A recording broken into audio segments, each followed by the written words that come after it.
time when you feel like you haven't lived up to that ideal?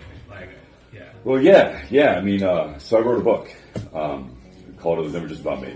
There was 6 years ago. I had lost everything. Through my divorce and everything, and I was living out of my car, and I had a choice to make, where I could either stay in that environment of being that letdown, that example that I didn't think I could be. I was at a really dark point.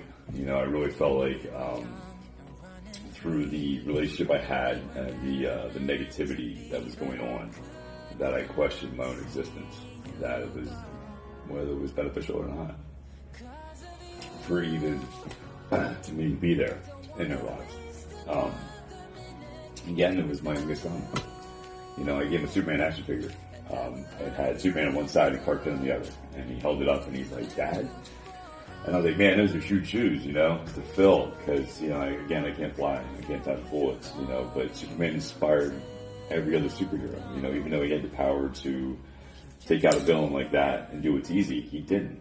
He always did what was right, and he always did what was hard, no matter what, It's easy to take the easy way out, it's easy to quit, it's easy to give up, and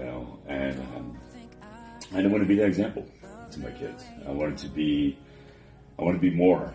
I wanted to be an example of survival.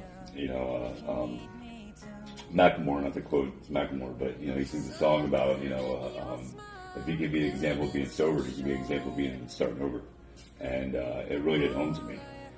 So I spent 6 months traveling the country, listening to that inner spirit that we all have, that we ignore through ego and through simplicity and fear.